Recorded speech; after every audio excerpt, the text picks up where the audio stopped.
Hello students, welcome to Magnet Brains. मैं रूपाली वर्मा।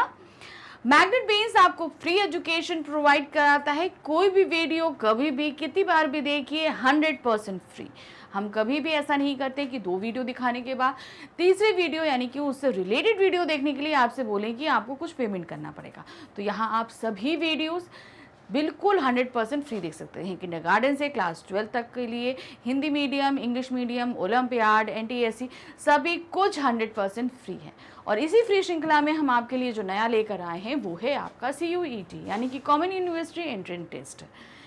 इसका Hindi portion जो मैं आपको करा रही हूँ, इसके भी सारे ही वीडियो आपके लिए फ्री है। तो अभी तक मैं आपको इसका टोटली जितना भी सिलेबस था वो कंप्लीट करा चुकी हूँ, प्लस आपके हर टॉपिक से रिलेटेड MCQs भी कंप्लीट हो चुके हैं।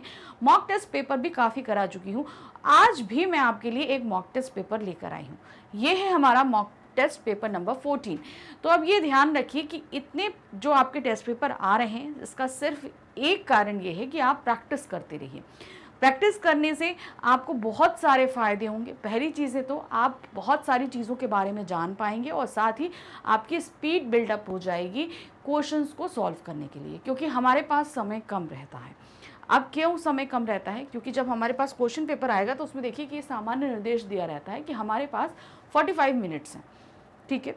45 मिनट्स के अंदर हमको 40 क्वेश्चंस करने हैं। हमारे क्वेश्चन पेपर में 50 क्वेश्चंस रहेंगे, हमें 40 करने हैं। अब देखिए, उसके अंदर हमारे पास में गद्यांश भी रहेगा, तो पढ़ने के लिए भी टाइम चाहिए, तो इसलिए समय कम है, तो बहुत जल्दी जल्दी हमें काम करना होगा। अब आते हैं कि हमारा हर क्वेश्चन यानी कि एक क्वेश्चन हमारा 5 मार्क्स का रहेगा, तो टोटल 40 क्वेश्चन हमारे कितने 200 मार्क्स के रहेंगे। अब आते हैं इसकी माइनस मार्किंग पे, क्योंकि इस क्वेश्चन पेपर में हमारे पास माइनस मार्किंग भी दी है। अगर आपसे कोई क्वेश्चन गलत हो जाता है तो आपके 1 नंबर कट हो जाएगा। तो ये ध्यान रखना है कि उस क्वेश्चन के लिए आपको कोई मार्क्स तो मिलना ही नहीं है। आपने पहले जो सही क्वेश्चन किए हैं उसमें से भी आपका 1 नंबर माइनस हो जाएगा। तो इसलिए आंसर्स को टिक करते समय आपको बहुत ज़्यादा सावधानी रखनी है। ज़रा सी गलती आपके मार्क्स कट हो जाएंगे, ये चीज़ आपको ध्यान रखनी है। अच्छा, अब आते हैं हम आपके क्वेश्चन पेपर गद्यांश। गद्यांश को के लिए कम समय लगे, इसका सिर्फ एक ही आप इसमें समय बचा सकते हैं, वो है कि जब भी आप कोई भी गद्यांश पढ़ें उसे एक ही बार पढ़कर समझने की कोशिश करिए। तो ये कैसे होगा? इससे ये होगा, एक तो सबसे बड़ी चीज़ है प्रैक्टिस। जितनी बार आप जितने गद्यांश पढ़ेंगे और सॉल्व करेंगे, आपकी प्रैक्टिस बनती रहेगी, अच्छे से बनती रहेगी। फिर दूसरी चीज़ ये होती है कि जब भी आप उस गद्यांश को पढ़ रहे हैं जिसे आप सॉल्व करने वाले हैं, उसे एकदम एकाग्र होकर पढ़िए, कंसंट्रेशन के साथ में। बिल्कुल आपका दिमाग इधर से उधर नहीं होना चाहिए, ना ध्यान होना चाहिए। इससे क्या होगा, आप एक बार में पढ़ोगे, एक ही बार में पूरा गद्यांश आपकी समझ में आ जाएगा और फटाफट आंसर सॉल्व कर लोगे। अब इसी प्रैक्टिस को हम शुरू करते हैं। क्या है, सबसे पहले हमारे पास गद्यांश ही आ रहा है। तो क्या दिया है? निर्देश दिया है। प्रश्न संख्या 1 से 5 दिए गए गद्यांश को ध्यानपूर्वक पढ़ें और नीचे दिए प्रश्नों के उत्तर देने हैं। तो प्रश्न संख्या 1 से लेकर 5 तक इस गद्यांश से संबंधित प्रश्न हैं, तो बहुत ध्यान से इसको हम पढ़ेंगे और फिर उन 5 प्रश्नों को हल करेंगे। क्या दिया है? समस्याओं का हल ढूंढने की क्षमता पर एक अध्ययन किया गया, सर्वे किया गया। इसमें भारत में 3 तरह के बच्चों के बीच तुलना की गई। एक तरफ वे बच्चे जो दुकानदारी करते हैं, यानी कि जो शॉप पर बैठते हैं पर स्कूल नहीं जाते, दुकान पे बैठते हैं पर स्कूल नहीं जाते हैं। ऐसे बच्चे जो दुकान संभालते हैं और स्कूल भी जाते हैं। दूसरे वो जो क्या कहते हैं, दुकान पे भी बैठते हैं और स्कूल भी जाते हैं। और तीसरा समूह उन बच्चों का था जो स्कूल जाते हैं पर दुकान पर नहीं बैठते। तो यहाँ पर 3 तरह के बच्चे थे। एक जो स्कूल नहीं जाते, सिर्फ दुकान में बैठते हैं। दूसरे जो स्कूल भी जाते हैं, दुकान पे भी बैठते हैं। तीसरे जो स्कूल जाते हैं पर दुकान पर नहीं बैठते। दोनों यहाँ पर क्या था? स्कूल जाते हैं पर दुकान पर कोई मदद नहीं करते। उनसे गणितीय सवाल पूछे गए, यानी मैथ से रिलेटेड क्वेश्चंस पूछे गए। दोनों ही तरह के सवालों में उन स्कूली बच्चों में जो दुकानदार नहीं हैं, मौखिक गणना या मन गणित का प्रयोग बहुत कम किया। यानी कि जो बच्चे जो दुकान पर नहीं बैठते सिर्फ स्कूल जाते हैं, उन्होंने अच्छे से जवाब दिया, यानी कि वो मौखिक गणना यानी कि फटाफट जो है वो कैलकुलेशन करके आंसर नहीं कर पाए और अपनी मन गणित यानी कि बिना पेन कॉपी कैलकुलेटर के वो मन ही मन में भी गणना नहीं कर पाए। बनिस्पत उनके जो दुकानदार थे उन्होंने बहुत जल्दी यानी कि मन में गणित करना और मौखिक आंसर देना बहुत ही अच्छे से किया। स्कूली बच्चों ने ऐसी गलतियां भी की जिनका कारण नहीं समझ में आया। स्कूली बच्चों ने ऐसी बहुत सी गलतियां करी जिसका कारण समझ में आना मुश्किल था। इससे यह साबित होता है कि दुकानदारी से जुड़े हुए बच्चे हिसाब लगाने में गलती नहीं कर सकते, क्योंकि इसका सीधा असर उनके काम पर पड़ता है, जबकि स्कूलों के बच्चे वही हिसाब लगाने में अक्सर भयंकर गलतियां कर देते हैं। इससे यह स्पष्ट होता है कि जिन बच्चों को रोजमर्रा की जिंदगी में इस तरह के सवालों से जूझना पड़ता है, वे अपने लिए जरूरी गणितीय क्षमता हासिल कर लेते हैं। तो कहने का तात्पर्य था कि भाई दुकानदार क्या होगा, उसे तो बहुत ज्यादा कैलकुलेशन पर डे मतलब आप सेकंड्स में करना पड़ता है, तो इसलिए अगर वो गलत करता है तो इसका असर उसके काम धंधे पर पड़ेगा और उसको लॉस होगा, इसलिए उनके पास गलती करने की कोई गुंजाइश नहीं होती है। सवालों से जूझना पड़ा, वे अपने लिए जरूरी गणितीय क्षमता हासिल कर सकते हैं, लेकिन साथ ही इस बात पर भी गौर करना महत्वपूर्ण है कि इस तरह की दक्षताएं एक स्तर तक और एक कार्य क्षेत्र तक सीमित होकर रह जाती हैं। कहने का तात्पर्य इस तरह की क्षमता यानी कि गणितीय क्षमता सिर्फ दुकान तक ही सीमित होकर रह जाती है, फिर उसके आगे नहीं बढ़ पाती है। इसीलिए वह सामाजिक व सांस्कृतिक परिवेश जो कि ज्ञान को बनाने या बढ़ाने में मदद करते हैं, वही उस ज्ञान को संकुचित और सीमित भी कर सकते हैं। तो जहां पर एक तरीके से दुकानदारी का पेशा उनकी इस गणितीय क्षमता को बढ़ा रहा था, वहीं उनको और डेवलप होने से रोक रहा था, यानी कि उस दुकान के स्तर से वो नहीं बढ़ पा रहे थे और उनका ज्ञान संकुचित होकर रह जा रहा था। अब इस गद्यांश में हमारे पास प्रश्न क्या है? अनुच्छेद के आधार पर कहा जा सकता है कि क्या कहा जा सकता है? सिर्फ दुकानदार बच्चे ही गणित सीख सकते हैं, बच्चों को गणित सीखना चाहिए, बच्चों को गणित सीखने के लिए दुकानदारी करनी चाहिए, बच्चे रोजमर्रा के जीवन में काम आने वाली दक्षताओं को स्वतः ही हासिल कर लेते हैं। तो अनुच्छेद के आधार पर कहा जा सकता है कि बच्चे रोजमर्रा के जीवन में काम आने वाली दक्षताओं को स्वतः ही हासिल कर लेते हैं, यानी कि हमें अगर रोज किसी चीज से पाला पड़े, मान लीजिए अब सपोज इस तरीके से आप करो कि आप स्कूल जाते समय आपको एक रोड क्रॉस करनी है, ठीक है, और दूसरी तरफ वो बच्चा है जिसका घर जस्ट स्कूल के बगल में है, उसे कोई रोड क्रॉस नहीं करनी पड़ती। तो आपको अगर डेली रोड क्रॉस करनी पड़ेगी तो आपके अंदर उस रोड को क्रॉस करने का कॉन्फिडेंस आ जाएगा। लेकिन जो बच्चा रोड क्रॉस नहीं करता, उसे सिर्फ अपने घर से निकलकर स्कूल के गेट तक जाना है, बस बगल में ही है, तो उसके अंदर वो कॉन्फिडेंस नहीं होगा। यानी कि आप डेली एक चीज फेस कर रहे थे जिसमें आप दक्ष हो गए। अनुच्छेद के आधार पर बताइए कि सामाजिक और सांस्कृतिक परिवेश ज्ञान को क्या करता है? सामाजिक और सांस्कृतिक परिवेश ज्ञान को क्या करता है? बनाने में मदद भी करता है और उसे संकुचित सीमित भी कर सकता है।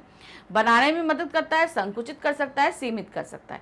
तो अब हमारा जो भी परिवेश होगा वो एक तो मदद भी करता है, लेकिन साथ ही साथ उसको संकुचित और सीमित भी कर सकता है, जैसा कि दुकानदारों के साथ होता है। जहां उनकी गणितीय क्षमता को बढ़ा रहा था, वहीं उस दुकानदारी के लेवल से उनका ऊपर गणित जो है उस लेवल से ऊपर नहीं, यानी कि जोड़ घटाने से ऊपर उनका गणित का लेवल नहीं जा पा रहा था। एक प्रत्यय का उदाहरण है, क्या है? चूंकि, समिति, संकुचित या सांस्कृतिक। तो यहां पर एक प्रत्यय का उदाहरण है सांस्कृतिक। यहां पर है संस्कृत प्लस आपका इक, संस्कृत प्लस इक। नेक्स्ट है मन गणित। मन गणित का अर्थ क्या है? गद्यांश में एक शब्द आया मन गणित, उसका मतलब क्या होता है? मन गणंत गणित, मन पसंद गणित, मन ही मन में हिसाब लगाना या कठिन गणित। तो मन गणित का तात्पर्य होता है मन ही मन में गणित लगा लेना, यानी कि हमको ना उंगली की जरूरत पड़े ना कुछ पड़े, तो इससे क्या होगा, हम अपने मन में ही गणित लगा लें। जैसे हम बोले 60 - 54, तो आप सीधे सीधे आप यहाँ पर क्या बोल दोगे? 6।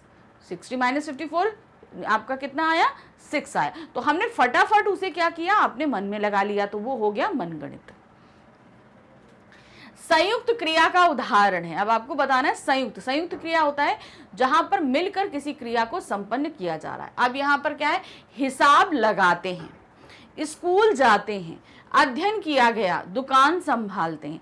तो अब आप यहाँ पर देखोगे तो आप बोलोगे कि सारी क्रियाएं यहाँ पे नहीं, यहाँ पर 3 क्रियाएं बहुवचन में संपन्न हो रही हैं, सिर्फ एक क्रिया संयुक्त क्रिया है।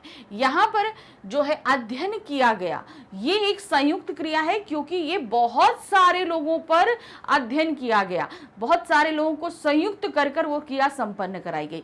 लेकिन हिसाब लगाते हैं, यहाँ पर क्या, पिताजी हिसाब लगाते हैं, बच्चे हिसाब लगाते हैं, ये तो बहुवचन है, यहाँ कोई संयुक्त, यानी यहाँ बहुत सारे लोग मिलकर कार्य नहीं कर रहे हैं।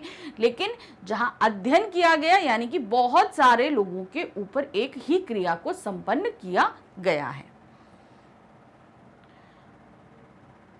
अब आते हैं हमारा प्रश्न संख्या 6। अभी तक हमारे गद्यांश आधारित प्रश्न थे, अब हमारे व्याकरण आधारित प्रश्न आएंगे। क्या है, पर्ण का तद्भव शब्द होगा। पर्ण एक तत्सम शब्द है। तत्सम यानी कि वो शब्द जो संस्कृत से बिल्कुल एज इट इज ले लिए गए, उनमें कोई बदलाव नहीं हुआ। तद्भव यानी कि जो संस्कृत से हिंदी में लिए गए हैं लेकिन कुछ बदलाव के साथ में। अब पर्ण का क्या होगा, पत्र, पर्ण, पन्ना या पत्रा। तो पर्ण का तद्भव शब्द है आपका पत्र। नेक्स्ट है अंगीठी का तत्सम शब्द होगा। अंगीठी हमारा क्या है, तद्भव शब्द है, यानी इसमें बदलाव किया गया है। तत्सम यानी कि संस्कृत का शब्द क्या होगा, अग्निका, अनिष्टिका, अग्निष्टिका, अग्निष्ठिका, टिकी। तो यहां पर क्या होगा, आपका गा होगा वो सही, अग्निष्टिका। कवि बिहारी मुख्यतः किस रस के कवि हैं, बिहारी जी वो किस रस के कवि माने जाते हैं, करुण, वीर, भक्ति या श्रृंगार।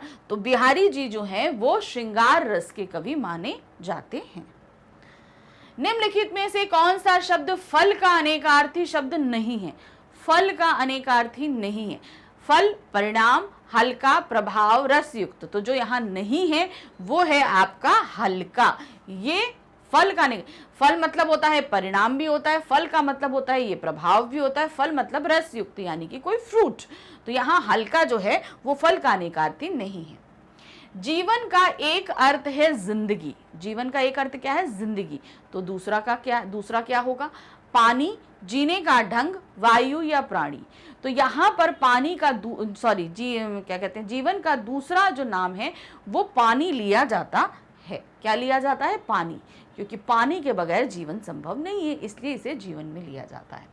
निम्नलिखित में एक शब्द घन का अनेकार्थी शब्द नहीं है, घन का अनेकार्थी नहीं है। बादल, घना, घनिष्ठ, हथौड़ा। तो जो नहीं है वो है आपका घनिष्ठ। घनिष्ठ जो है वो नहीं, घन मतलब हथौड़ा भी होता है, घन मतलब घना भी होता है, घन मतलब बादल भी होता है। तो यहाँ पर घनिष्ठ यानी कि जो पास में हो, बहुत ज्यादा क्लोज हो, उसके लिए हम घन शब्द इस्तेमाल नहीं करते। निम्नलिखित में कौन सा वाक्य शुद्ध है। अब हमारे पास कई वाक्य दिए गए हैं, हमें शुद्ध वाक्य खोजना है। क्या दिया है, रमेश की आंख से आंसू बह रहे थे। क्या है, बह रहे थे। गुरुजी आप मेरी कुटिया में पधारे, मैं कुत्ते हुआ। सारा राज्य उनके लिए एक धाती था। क्या, थाती था। क्या था, थाती। पेड़ पर एक चिड़िया बैठी है जिसके सतरंगे पंख हैं, संतरंगे पंख हैं। तो इसमें जो है सही वाक्य है वो है हमारा गा। सारा राज्य उनके लिए एक थाती था। थाती मतलब सब एक ही, मतलब एक ही परिवार के जिसको हम सदस्य बोलते हैं उस तरीके से था। तो यहाँ पर क्या है, रमेश की आंख से नहीं होगा, रमेश की आंखों से आंसू बह रहे थे।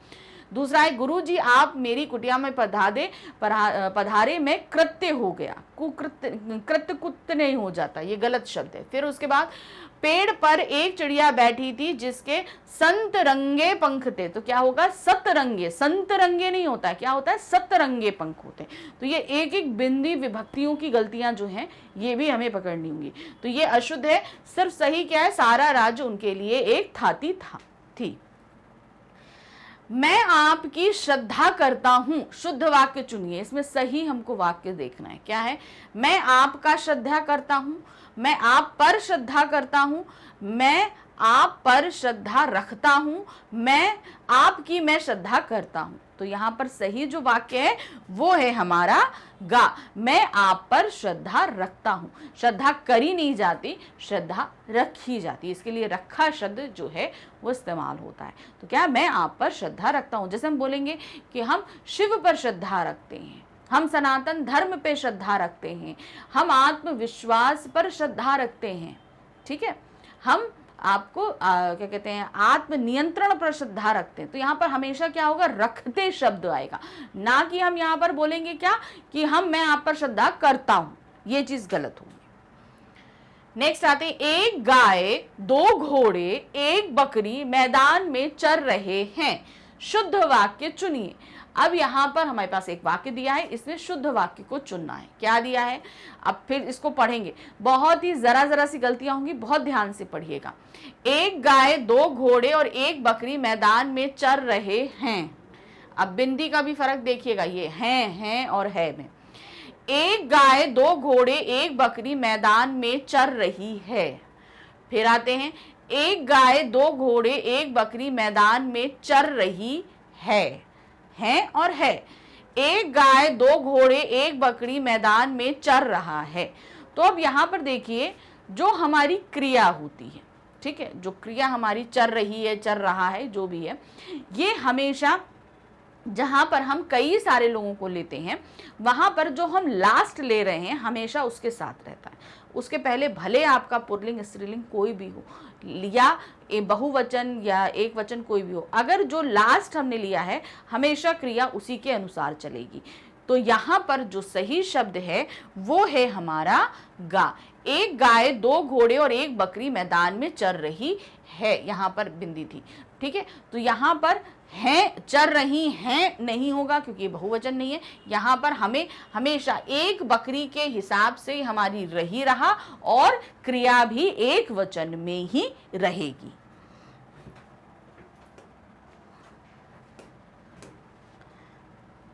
नेक्स्ट है, शांत रस का स्थायी भाव है। शांत रस का स्थायी भाव क्या होगा, निर्वेद, उत्साह, जुगुप्सा और हास।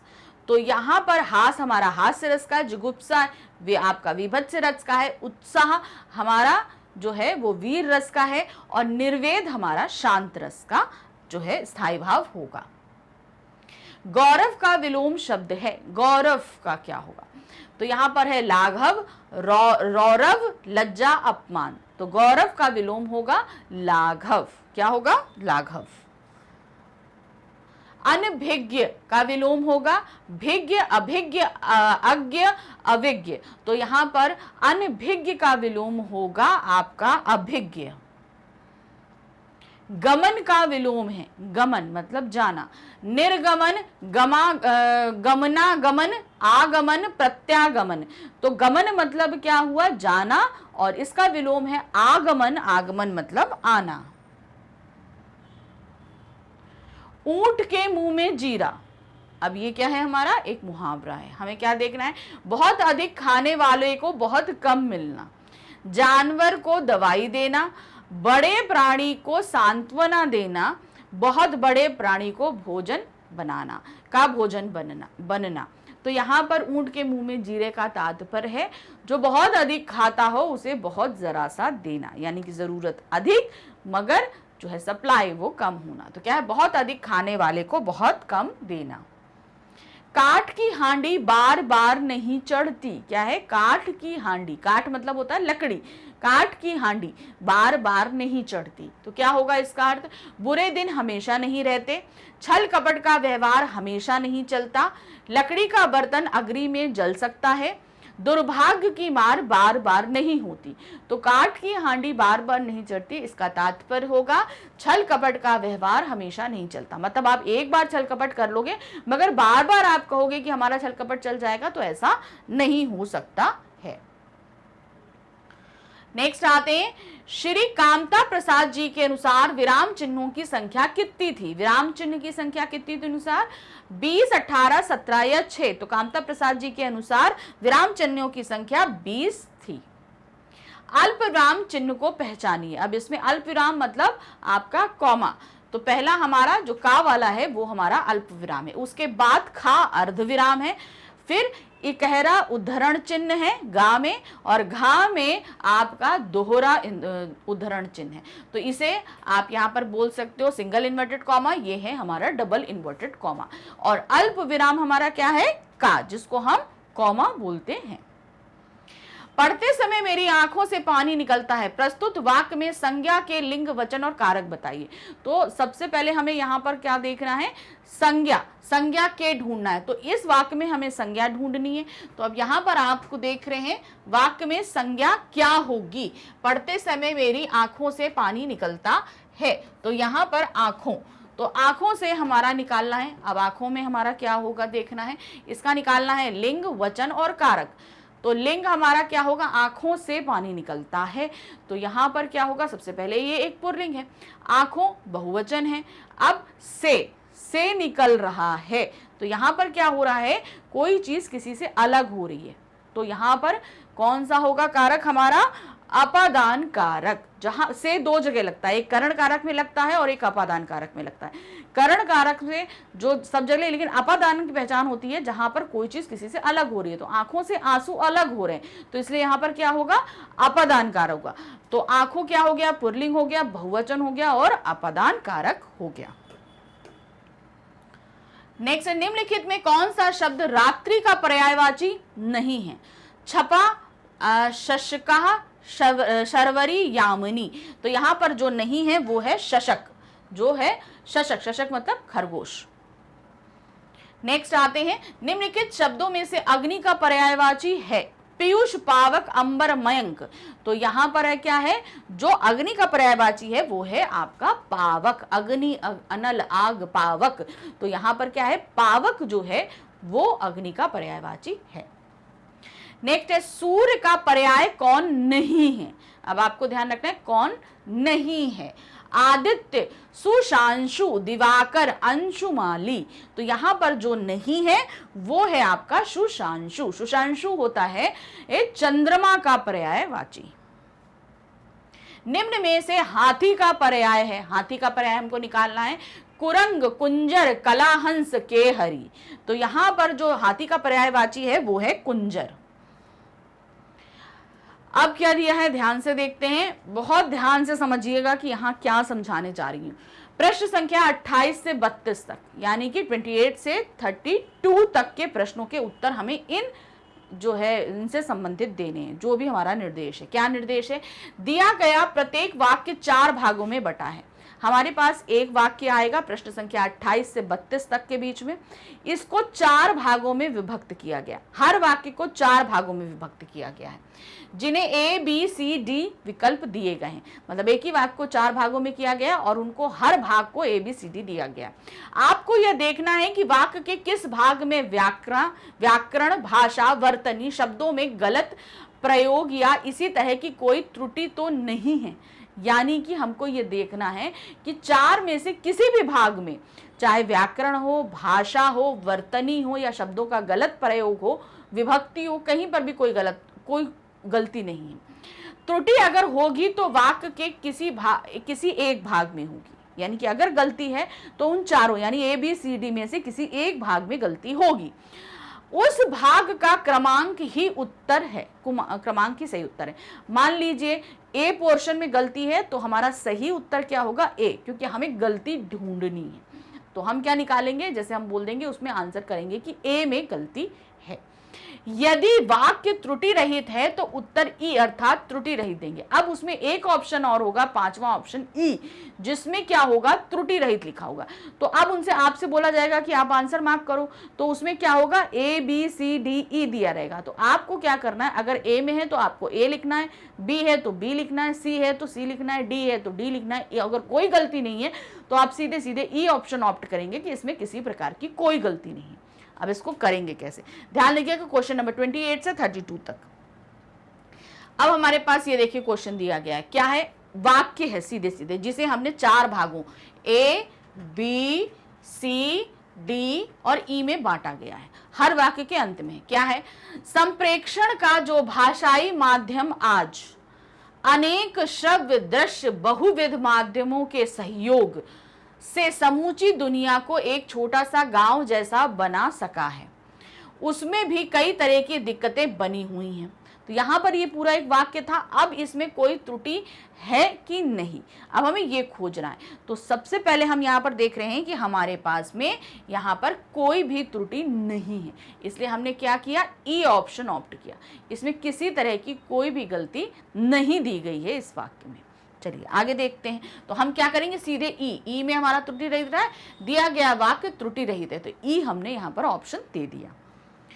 नेक्स्ट आते हैं, दलित विमर्श के ज्यादातर रचनाकारों की मान्यता है कि दलित साहित्य उसे ही माना जाएगा जिसका लेखन दलित कुल में जन्म लेने वाले व्यक्ति ने किया हो।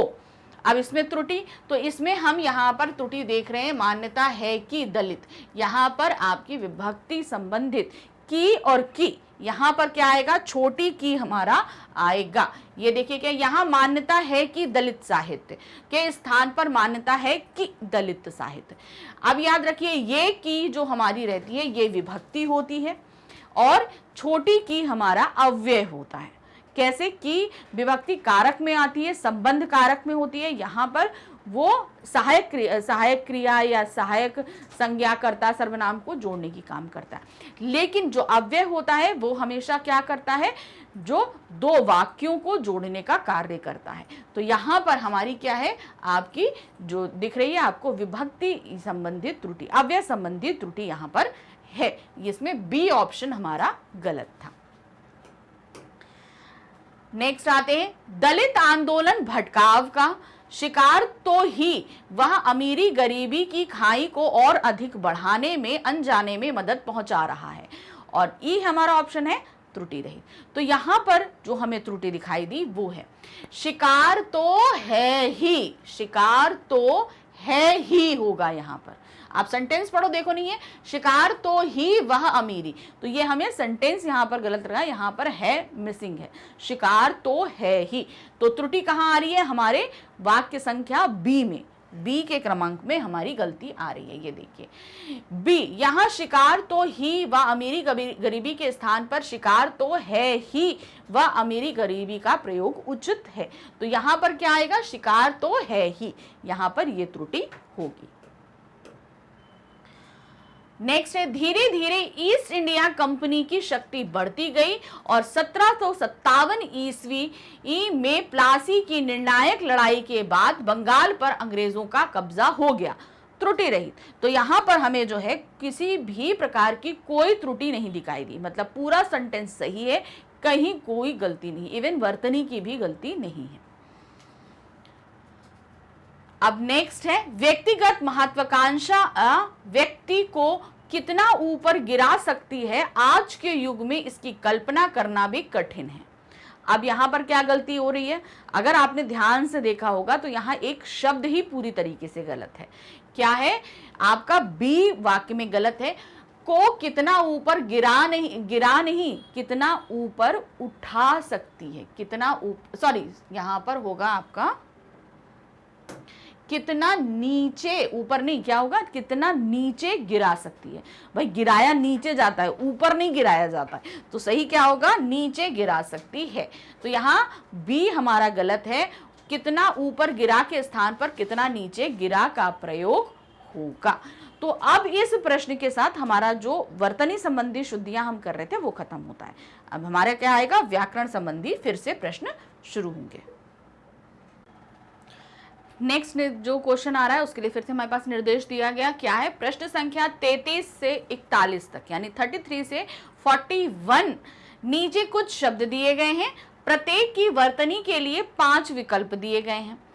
इनमें से एक विकल्प में शब्द की शुद्ध वर्तनी दी गई है, आपको शुद्ध वर्तनी का चयन करना है। यानी कि हमारे पास क्या है, एक शब्द को कई अलग अलग तरीके से लिखकर हमारे पास दे दिया गया।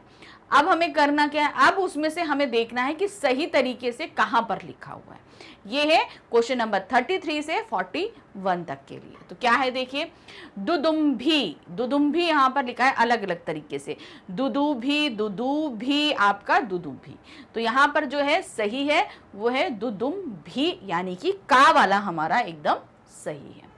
नेक्स्ट आते हैं, आपका दिया है महामहिम, महामहिम, महामहिम, महामहिम। तो सही जो है वो है आपका का महामहिम। नेक्स्ट है अंतोदय, अंतोदय, अंत्योदयोद, अंतयुद्ध। तो यहां पर जो सही है वो है आपका खा, अंत्योदय। नेक्स्ट आ रहे हैं आग्रह, क्या है आग्रह, आग्रह, अग्रह, आग्रह, आग्रह। तो जो सही है वो है आपका घा, आग्रह। नेक्स्ट है फुतीला, फुर्तीला, फुतीला, फुतीला। तो जो सही आ रहा है वो है आपका खा, फुर्तीला। नेक्स्ट है संभावना, संभावना, संभावना, संभावना। तो क्या होता है संभावना। तो यहां पर जो सही है वो है गा हमारा, संभावना। अच्छा, इसको एक तरीके से और भी लिख सकते हैं, चूंकि यहाँ पर माँ आधा है तो बिल्कुल भी गलत नहीं करेगा, संभावना।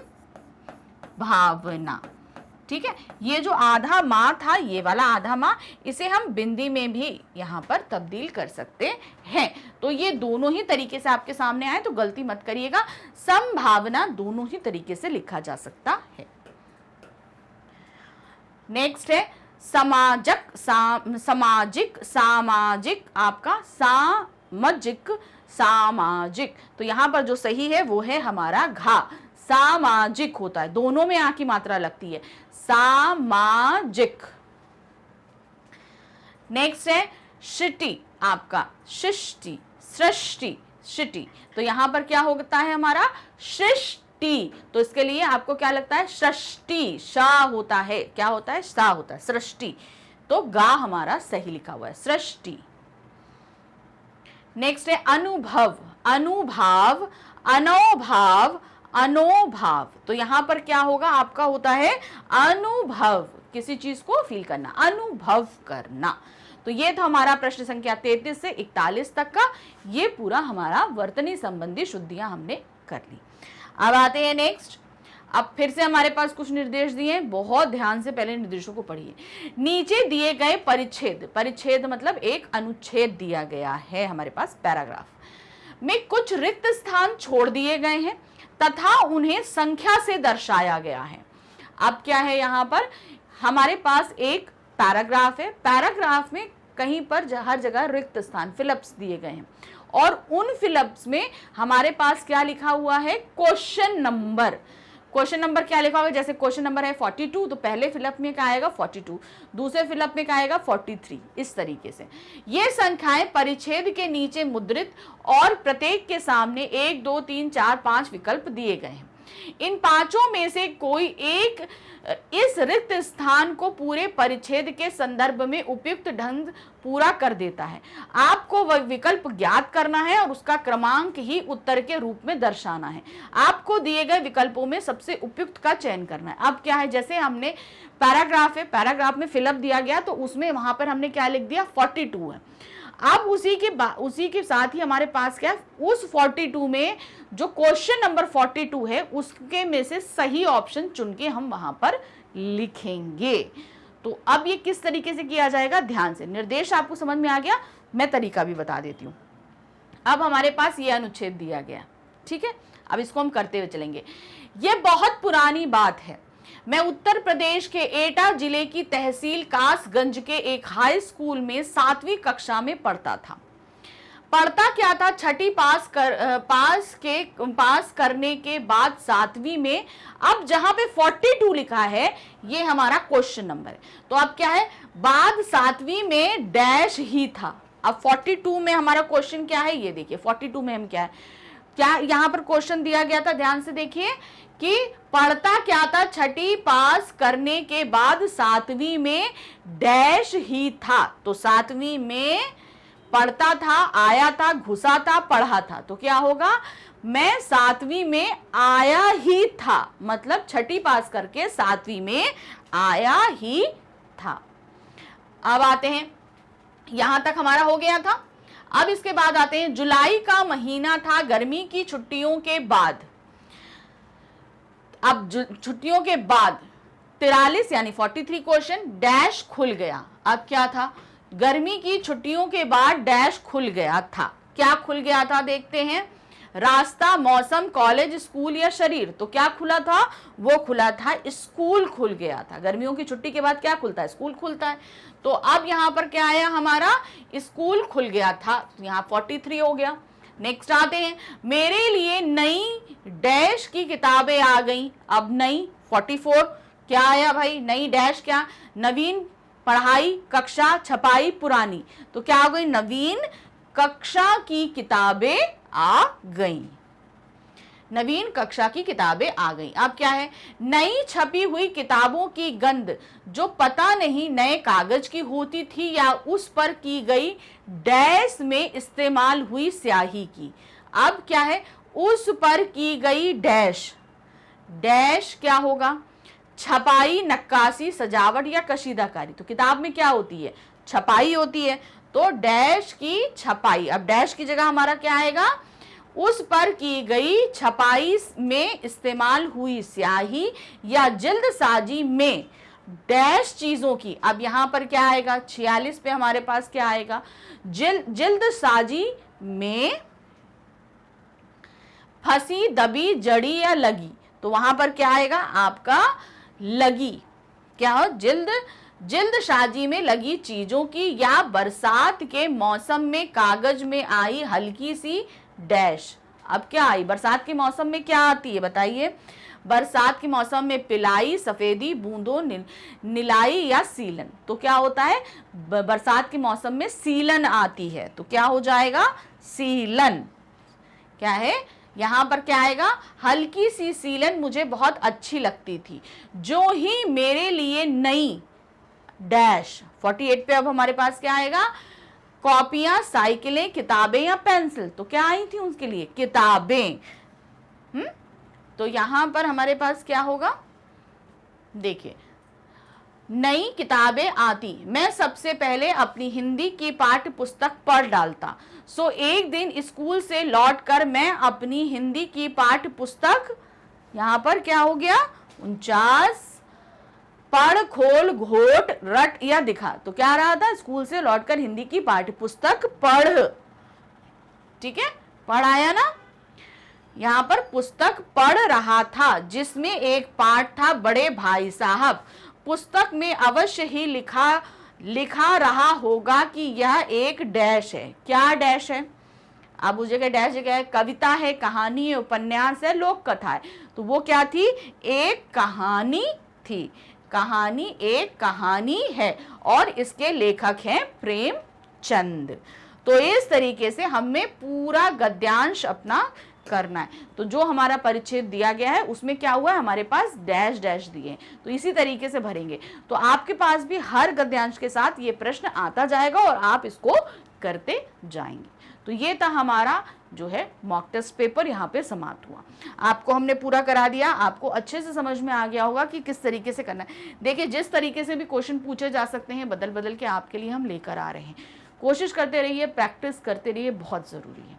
तो अभी तक हमने CUET का जितना भी आपको पढ़ाया है वो सब कहाँ पर मिलेगा, उसके लिए आपको आना होगा हमारे चैनल मैग्नेट ब्रेन्स पे। जब आप यहाँ पर आएंगे तो आपके सामने इस तरह का एक पेज ओपन होगा। जब पेज ओपन होगा तो आप देखेंगे यहाँ पर ये CBSE K2 12 इंग्लिश लिखा ना, इसी में आप नीचे आएंगे तो यहाँ पर CUET मिलेगा। इस तरीके से जब आप CUET को क्लिक करेंगे तो CUET में सारे पढ़ाए जाने वाले जितने भी सब्जेक्ट्स के लेक्चर्स हैं आपके लिए अवेलेबल हो जाएंगे। अब जैसे मैं आपको हिंदी पढ़ा रही हूँ तो यहाँ पर CUET हिंदी दिया है, इसे आपको क्लिक करना है। जैसे ही आप क्लिक करेंगे, क्लिक करते ही आपके सामने पूरी प्लेलिस्ट होगी। अब आपको इसमें जो भी वीडियो देखना है, जो भी टेस्ट पेपर देखना है, कुछ भी देखना है, बस आपको क्लिक करना है। क्लिक करते ही आपका वीडियो स्टार्ट हो जाएगा।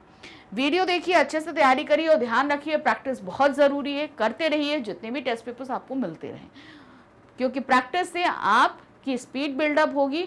आप बहुत सारी चीज़ों के बारे में जान पाएंगे, चाहे वर्तनियाँ हों, शुद्धियाँ हों, कुछ भी हो, हर एक चीज़ के बारे में, विलोम, पर्यायवाची, उपसर्ग, प्रत्यय, सभी कुछ जान पाएंगे। तो प्रैक्टिस करते रहिए और साथ ही हमारे चैनल को लाइक, सब्सक्राइब, शेयर ज़रूर कीजिएगा। Thank you for watching, bye bye.